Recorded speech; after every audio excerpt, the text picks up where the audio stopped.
시편 62편 9절 말씀에 시인이 이렇게 고백합니다. 아 슬프도다.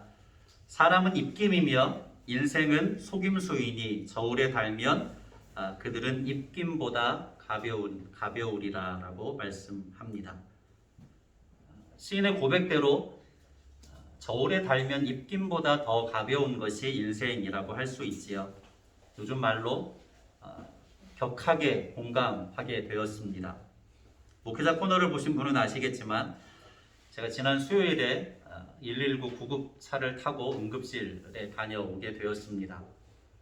갑자기 심장이 주체할 수 없을 만큼 급하게 뛰고 몸이 잘 가눠지지 않는 상황이었기 때문에 응급실에 다녀왔는데 그 순간에 갑자기 청심환 생각이 나더라고요. 그래서 청심환이 있냐고 사모님한테 물어봤더니 청심환 없대요. 혹시 이경희 집사님께 있을 것 같아서 전화를 드렸더니 청심환은 없고 장 집사님은 있다 이렇게 말씀하시더라고요. 옆에서 들으니까. 장 집사님이 자전거를 타고 급하게 약국에 가셔서 청심환을 사다 주셔서 먹으니까 조금 진정이 되고 바로 119 차가 와서 응급실에 가서 여러 가지 검사를 했는데 청심환을 먹으면 또 검사가 제대로 안 나온다나요. 그래서 특별한 이상은 없는 것 같다고 이야기를 하고 부정맥에 이상 소견이 있으니 이제 외래를 잡아줄 테니 검진을 받아보라고 하는 검사를 들었습니다. 나름 건강관리를 잘한다고 생각을 하고 있었습니다. 그런데 그런 게 별 의미가 없다라고 하는 생각을 이번 경험을 통해서 하게 되었습니다. 자신할 것이 하나도 없고 정말로 입김보다 가벼운 것이 우리네 인생이라고 할 수 있고 우리 육체도 그처럼 연약한 것이라고 하는 생각들을 하게 되었던 시간들이었습니다. 인생을 살아가는 것이 본토인처럼 살아갈 것이 아니라 다시 한번 성경의 말씀처럼 거류민과 나그네처럼 정말로 가벼운 마음을 가지고 언제든지 하나님께서 부르시면 그 부름에 순종하리라 라고 하는 마음가짐을 가지고 주어진 하루하루에 충실하게 살아가야 되겠다 하는 생각들을 여러 가지로 하게 되었습니다. 오늘 사도 베드로는 자신의 장막을 벗어버릴 때가 임박했다는 사실을 알게 되었습니다. 이미 30여 년 전에 예수님으로부터 네가 어떻게 죽게 될 것이다 라고 하는 예언을 들은 적이 있습니다. 그리고 이 말씀을 기록할 당시에는 여러 가지 상황들을 통해서 혹은 하나님의 감동하심을 통해서 자신의 생명이 자신에게 주어진 삶이 얼마 남지 않아서 육체의 장막을 벗어버리게 될 것이라고 하는 죽음의 날이 임박했다는 사실을 알고 있었습니다. 그래서 13절 서두에 무엇이라고 이야기합니까? 내가 이 장막에 있을 동안에 그 장막은 육체의 생명을 말하는 것이지요. 14절 후반절에는 나도 나의 장막을 벗어날 것이 임박한 줄 알미라 라고 이야기합니다. 그러니까 죽음의 날이 가까웠다는 사실을 직감하면서 유언처럼 흩어진 나그네들에게 당부하고 있는 말씀이 오늘 본문의 말씀의 내용입니다. 오늘 베드로 사도를 통하여서 유언처럼 우리에게 들려주는 그런 하나님의 메시지를 깨닫고 마음속에 깊이 새길 수 있는 은혜의 시간이 되시기를 예수님의 이름으로 간절히 축원합니다. 주보의 내용들을 보시면서 같이 가보겠습니다. 죽음이 임박한 것을 느끼면서 베드로 사도는 자신에게 주어진 남은 삶의 시간들 동안 가장 중요하게 해야 될 일이 무엇인가를 생각하게 되지요. 그것들을 생각할 때에 흩어진 나그네들에게 정말로 소중하게 자신이 사랑하는 하나님의 교회들을 향하여서 가장 중요하게 가르치고 싶은 것이 지금까지 가르쳤던 예수 그리스도의 십자가와 부활의 복음에 대하여서 더 정확하게 그들이 깨닫고 생각나게 해 주어야 되겠다라는 생각을 하게 됩니다. 결코 잊어서는 안 되는 진리이기 때문이지요. 수많은 유혹들이 있는 시대였기 때문에 결코 진리를 잊어버리지 아니하고 진리 가운데 견고하게 세워지기를 바랬기 때문입니다. 12절에도 13절에도 15절에도 반복해서 나오는 말이 무엇입니까? 생각나게 하려 한다는 말이지요. 12절 후반절에 내가 항상 너희에게 생각나게 하려 하노라 라고 말씀합니다. 13절 중반절에도 너희를 일깨워서 생각나게 함이 옳은 줄로 여긴다 말씀하지요. 15절 후반절에도 무엇이라고 말합니까? 내가 떠난 후에라도 어느 때나 이런 것을 생각나게 하려 하노라. 사실 복음서가 본격적으로 기록하기 시작한 때가 언제일까요? 처음에는 사도들도 제자들도 예수님에 관한 복음의 기록들을 책으로 남기는 것에 대해서 중요하게 생각하지 않았습니다. 금방 예수님이 다시 오실 것이라는 생각들을 가지고 있었기 때문이죠. 그런데 시간이 지나면서 예수님의 부활을 목격했던 증인들, 제자들이 한 사람, 두 사람 세상을 떠나기 시작하지요. 기록으로 남겨놓지 않으면 예수님께서 이루신 놀라운 복음의 메시지들이 소멸되어 버리겠다라고 하는 생각을 하게 된 것입니다. 그래서 그때부터 예수님에 관한 복음의 기록들을 글로써 남겨놓기 시작한 거죠. 사도 베드로도 자신의 삶이 얼마 남지 않았다는 사실을 생각하면서 더 급하게 흩어진 나그네들을 향하여서 복음의 진리들을 잊지 않고 다시금 생각하고 마음에 새길 것을 권면하고 있는 것을 보게 되어지지요. 그런데 이 생각나게 한다는 가르침은 이미 예수님께서도 제자들을 향하여서 주셨던 가르침이기도 했습니다. 요한복음 14장 26절을 찾아볼까요? 요한복음 14장 26절, 우리가 잘 아는 말씀인데요.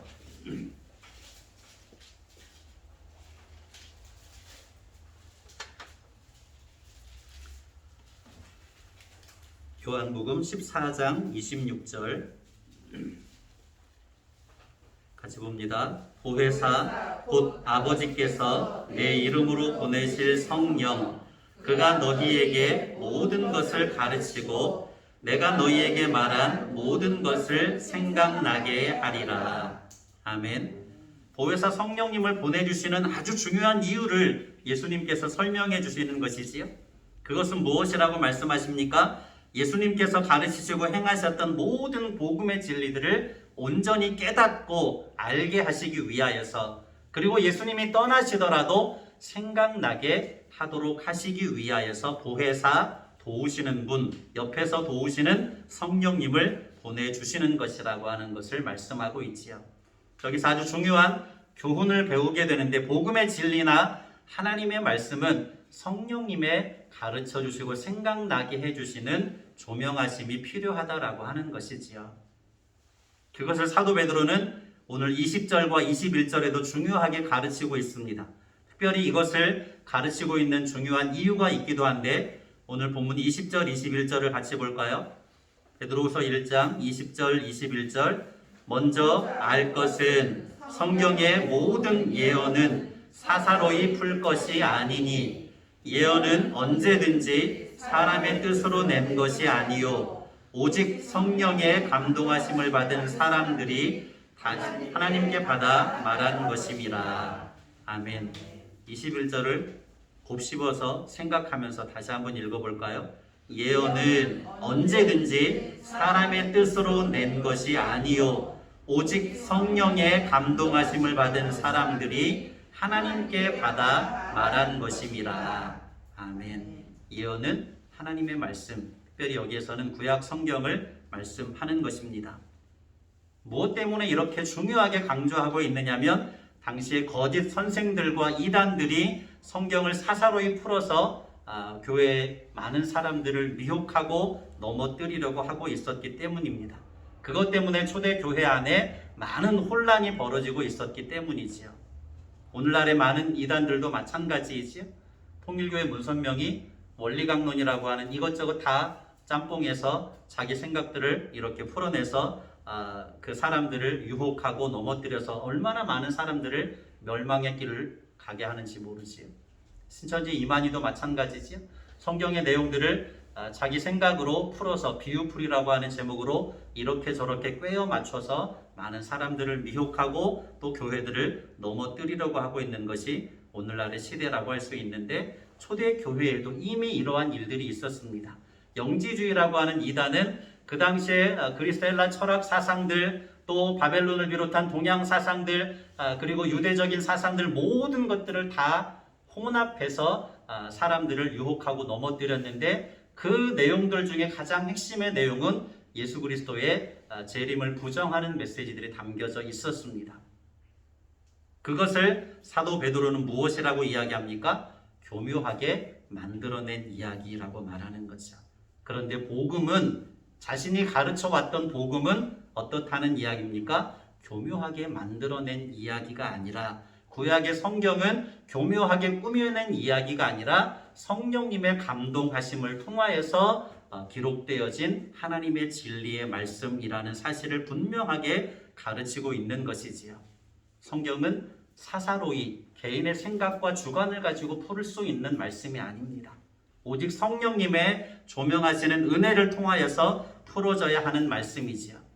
그래서 제가 성경을 말씀을 설교할 때 이 성경 하나만 가지고 하지 않습니다.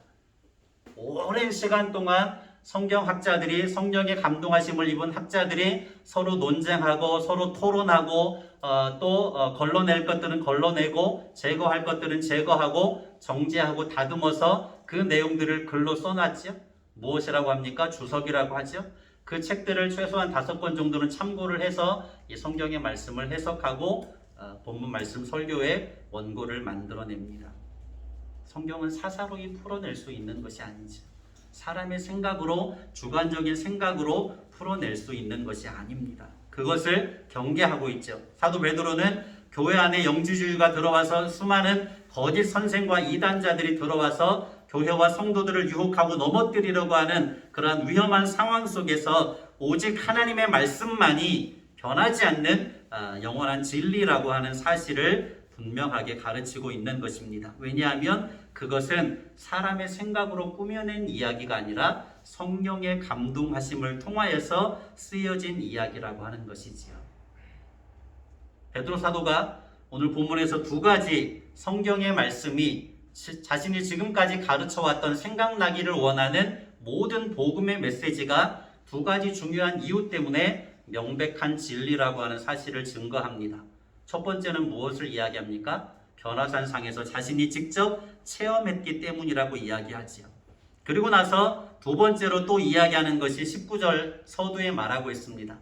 자신이 변화산상에서 체험했던 것은 베드로와 야고보와 요한만 경험한 것이기 때문에 혹시라도 주관적인 체험으로 여겨질 수 있었기 때문에 19절 서두에 보면 무엇이라고 이야기합니까? 또 우리에게는 더 확실한 예언이 있다라고 이야기하죠. 그 확실한 예언은 무엇입니까? 구약 성경의 말씀입니다. 선지자들이 성령의 감동하심을 따라서 문서를 통해 문서로서 기록해 놓은 성경이지요. 이 구약 성경을 사도 베드로가 이해하고 깨달은 내용을 21절에 무엇이라고 소개합니까? 21절 같이요. 예언은 언제든지 사람의 뜻으로 낸 것이 아니요 오직 성령의 감동하심을 받은 사람들이 하나님께 받아 말한 것임이라. 아멘. 더 확실한 예언입니다. 구약 성경이지요. 개인적인 체험이나 주관적인 글이 아니라 교묘하게 꾸며낸 이야기가 아니라 성령님의 감동하심을 따라서 쓰여진 기록이라는 것이지요. 여기서 감동하다라고 하는 말의 어원은 운반하다, 나르다라고 하는 뜻이 있었습니다. 이 당시에 어떤 때 쓰여졌냐면 이 당시에 배는 어떤 배였을까요? 지금처럼 증기기관이 있어서 혹은 엔진이 있어서 갈 수 있는 배였을까요? 돛을 띄워서 바람을 이용해서 가는 배였습니다. 그렇죠? 그러면 돛을 띄워 놓으면 그 선장들은 할 수 있는 게 뭐예요? 그 배가 움직일 수 있는 동력은 무엇이라고 할 수 있습니까? 사람이 움직이는 것입니까? 바람에 따라서 배가 움직이는 것이지요. 배는 가만히 있는데 돛을 띄워 놓았을 뿐인데 바람이 불어서 배를 움직이게 한다는 거죠. 나르다, 운반하다, 감동하다라고 하는 말은 성령님의 감동하심을 통하여서 쓰여졌다는 말은 사람 저자를 성령님께서 감화하시고 감동하시고 주장하셔서 성경의 말씀을 기록하게 하셨다라고 하는 뜻입니다. 그렇기 때문에 성경의 원저자는 사람을 통해서 쓰여졌지만 성령님이라고 하는 것을 가르치고 있는 것이지요.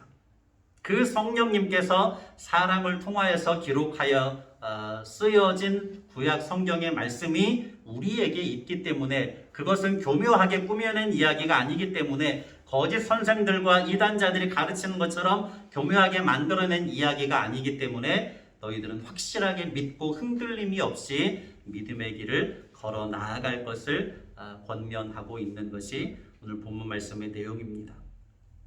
저와 여러분들 역시도 하나님의 말씀을 견고하게 붙잡아서 성령님의 감동하시는 은혜를 통하여서 하나님의 말씀이 저와 여러분의 심령 가운데 더 충만하게 채워지심으로 믿음의 삶을 살아 나아갈 수 있는, 흔들림이 없이 믿음을 경주하는 삶을 살아 나아갈 수 있는 믿음의 사람들이 되시기를 예수님의 이름으로 간절히 축원합니다. 두 번째 내용을 보시면, 초대교회 당시의 성도들에게 있어서 그들의 믿음을 지탱해 주는 가장 핵심적인 주제는 무엇이었을까요? 세 가지 예를 한번 들어볼까요? 예수님의 십자가 대속의 죽으심, 죄와 죽음의 권세를 이기시고 부활하신 예수님, 그리고 다시 오실 예수님. 이 세 가지 중에서 다 중요하지만, 다 핵심적인 복음의 메시지이지만 초대교회 성도들이 가장 중요하게 생각했던 것은 무엇이었을까요? 세 번째이죠. 다시 오실 예수님에 대한 고백이었습니다. 초대교회 성도들의 가장 큰 관심은 예수님께서 금방 다시 올 것이라고 생각하고 있었기 때문에 그 예수님의 재림에 대한 믿음이 중요했습니다. 그 믿음이 흔들려 버리면 교회를 지탱할 수 있는 기둥이 빠져나가는 것과 같았던 것이죠. 그런데 당시에 거짓 선생들과 이단자들이 가장 강하게 공격해 오는 것이 예수님의 재림을 공격해 오고 있었습니다. 예수님의 재림은 꾸며낸 이야기이다, 있을 수 없는 이야기이다 라고 하는 것을 말하고 있었던 것이죠. 베드로 사도는 예수님의 재림이 명백한 사실이라고 하는 사실을 두 가지를 통해서 증거한다고 이야기했죠.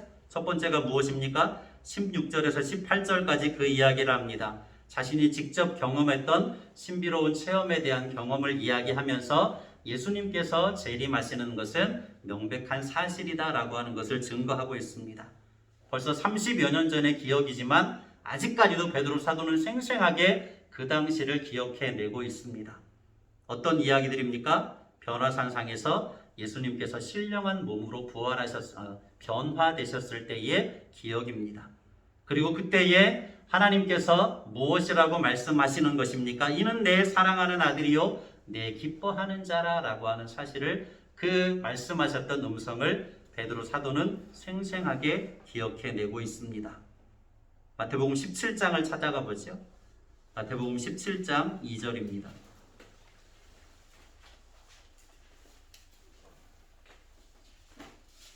마태복음의 기록과 시간적인 기록의 그 시기와 지금 베드로 사도가 기록하고 있는 시간적인 기록의 차이는 30여 년 정도의 차이가 나지요. 마태복음 17장 2절입니다. 그들 앞에서 변형되사 그 얼굴이 해같이 빛나며 옷이 빛과 같이 휘어졌더라. 아멘. 이어서 5절입니다. 말할 때에 호련히 빛난 구름이 그들을 덮으며 구름 속에서 소리가 나서 이르시되 이는 내 사랑하는 아들이요 내 기뻐하는 자니 너희는 그의 말을 들으라 하시는지라. 아멘. 호련히 빛난 구름이 그들을 덮었다라고 하는 것이 무엇을 의미합니까? 성막이 완성되고 여호와의 영광의 구름이 임하였지요. 성전이 완성되고 여호와의 영광의 구름이 가득하게 임하였지요. 그것은 무엇이라고요? 하나님의 임재를 상징하는 표현입니다. 오늘 5절 말씀에도 말할 때에 호련히 빛난 구름이 그들을 덮었다라고 하는 것은 여호와 하나님의 임재가 충만했다는 것이지요. 그리고 그 속에서 어떤 음성이 들린 것입니까? 이는 내 사랑하는 아들이요 내 기뻐하는 자라 라고 하는 음성이 들린 것입니다. 그 기억들을 오늘 말씀에서 사도 베드로가 재생해내고 있습니다. 16절로 18절을 다시 읽어볼까요? 오늘 본문 베드로후서 1장 16절로 18절입니다. 마태복음 17장에 나와 있는 변화산상에서의 기억들을 다시 오늘 베드로 사도가 끄집어내서 흩어진 나그네들에게 그들이 예수 그리스도의 복음과 부활과 또 재림의 명백한 사실이라고 하는 사실을 증거하고 있는데 16절에서 18절까지입니다. 시작. 우리 주 예수 그리스도의 능력과 강림하심을 너희에게 알게 한 것이 교묘히 만든 이야기를 따른 것이 아니요 우리는 그의 크신 위엄을 친히 본 자라. 지극히 큰 영광 중에서 이러한 소리가 그에게 나기를 이는 내 사랑하는 아들이요 내 기뻐하는 자라 하실 때에 그가 하나님 아버지께 존귀와 영광을 받으셨느니라. 이 소리는 우리가 그와 함께 거룩한 산에 있을 때에 하늘로부터 들은 것이라. 아멘. 16절 서두에는 우리 주 예수 그리스도의 능력과 강림하심을 너희에게 알게 한 것이, 예수 그리스도의 능력과 십자가와 부활의 능력과 강림하심을, 예수님의 재림하심을 너희에게 알게 한 것이, 지금까지 가르친 모든 것들이 무엇이 아니라고 이야기합니까? 교묘하게 만든 이야기가 아니라고 이야기합니다. 그것은 내가 명백하게 증언할 수 있는데 내가 30여 년 전에 직접 체험한 사실이기 때문이기도 하다라고 하는 것을 이야기합니다. 그렇게 명백한 증거를 제시하고 나서 앞서 말씀드렸던 것처럼 변화산상에서의 경험은 베드로 사도와 야고보 요한 사도만 경험한 것이기 때문에 그것이 주관적인 경험이라고 사람들이 믿을 수 없다라고 말할 수 있는 것을 사도 베드로가 생각하고 다시 한번 19절에 확인시켜주고 있는 것이 어떤 말씀입니까? 19절을 같이 읽습니다. 오늘 본문 말씀에 가장 중요한 메시지를 담고 있는 말씀인데 19절입니다.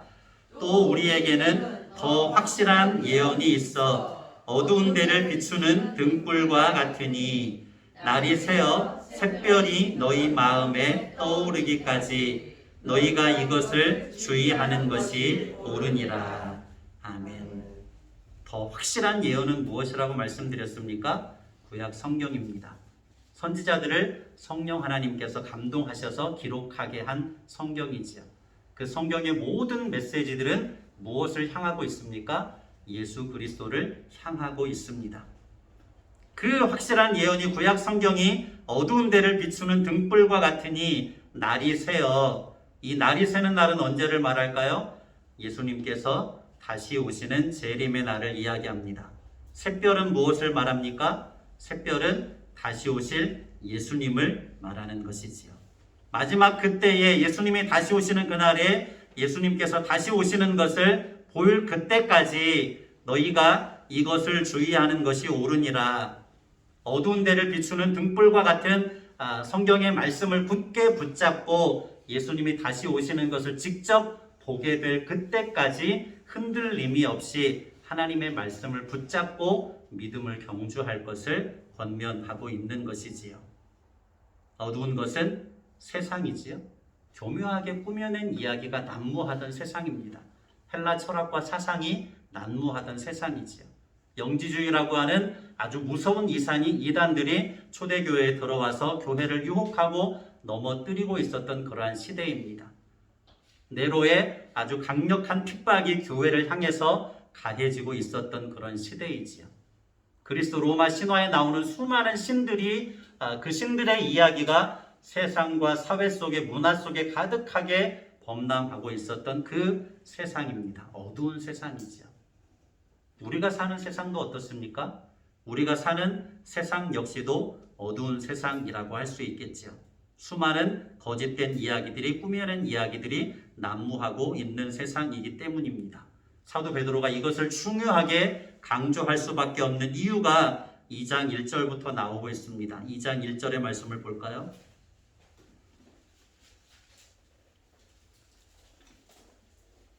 2장 1절입니다. 그러나 백성 가운데 또한 거짓 선지자들이 일어났었나니 이와 같이 너희 중에도 거짓 선생들이 있으리라. 그들은 멸망하게 할 이단을 가만히 끌어들여 자기들을 사신 주를 부인하고 임박한 멸망을 스스로 취하는 자들이라. 아멘. 거짓 선지자들, 거짓 선생들, 멸망하게 할 이단들, 다 같은 의미들이지요.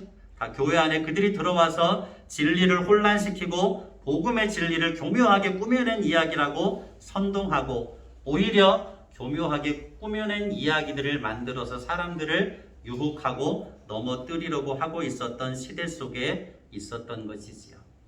그것이 물리적인 압박과 더불어서 초대교회 당시에 흩어진 나그네들에게 닥쳐있는 굉장히 큰 위협이 되고 있었습니다. 이러한 거짓과 혼란의 어두운 데를 밝혀주는 유일한 등불이 있는데 그것이 무엇이라고 사도 베드로는 가르치고 있습니까? 하나님의 말씀, 성경이라고 하는 사실을 가르치고 있습니다. 그것이 변함없는 진리인 것은 꾸며낸 이야기가 아니기 때문이지요. 성령 하나님께서 사람 저자를 감화하시고 감동하셔서 기록한 명백한 진리이기 때문에 너희들은 어두운 세상 속에서 수많은 지식과 정보가 난무하는 거짓된 꾸며낸 이야기들이 난무하는 세상 속에서 너희가 유일하게 붙잡을 수 있는 너희들의 빛이 되어지는 등불이 되어주는 것이 하나님의 말씀이다. 그렇게 가르치고 있습니다.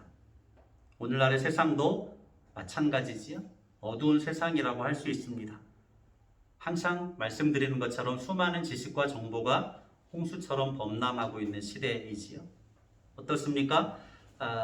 자본과 이익이 지배하고 있는, 그래서 물질의 신 만문이 모든 인생들을 지배하고 있는 시대라고 할 수 있습니다. 저와 여러분은 만문으로부터 자유로울까요? 물질의 신의 지배 속에 자유롭지 않은 것이 분명한 사실입니다. 눈에 보이고 손에 잡히는 것들, 편리함과 화려함이 진리가 되어가고 있는 것이 오늘날의 시대이지요.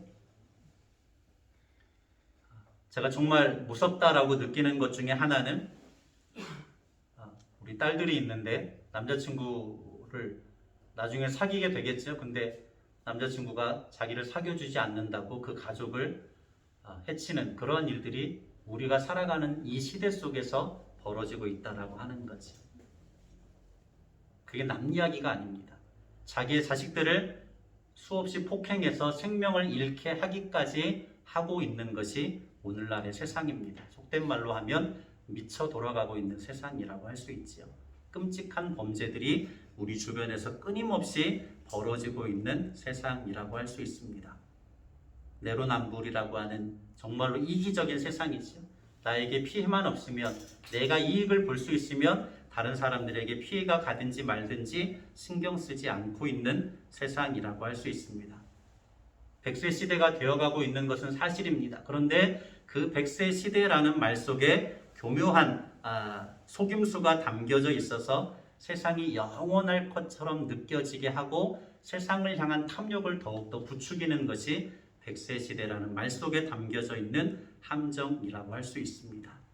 이처럼 어두워진 세상에서 초대교회 당시에, 베드로 시대, 사도 시대 당시에 그 어두워진 세상에서 유일한 등불이 하나님의 말씀인 것처럼 오늘날의 시대 역시도 어두운 세상 속에서 우리의 삶의 유일한 등불이 되어주는 것이 하나님의 말씀, 성경인 것을 저와 여러분이 다시 한번 깊이 깨달을 수 있으시기를 예수님의 이름으로 간절히 축복합니다. 시편 119편 130절에 무엇이라고 이야기하죠? 주의 말씀을 열면 빛이 비치어 우둔한 사람들을 깨닫게 한다 말씀합니다. 역시 시편 119편 105절 말씀에 주의 말씀이 우리의 발에 등이 되어지고 우리의 가는 길에 빛이 되어진다라고 말씀하지요. 교회와 성도가 반드시 기억하고 지켜가야 할 것이 하나님의 말씀입니다. 그리고 그 말씀은 우리에게 명백하게 가르쳐 주시는데 때가 참에 예수님께서 반드시 다시 오실 것이라고 하는 약속입니다. 그 때와 기한은 알 수 없지만 때가 되면 예수님은 반드시 다시 오셔서 양과 염소를 구별하실 것이지요. 알곡과 쭉정이를 구별하실 것입니다. 베드로서 3장 8절로 10절을 읽고 마치겠습니다. 베드로후서 3장 8절로 10절입니다.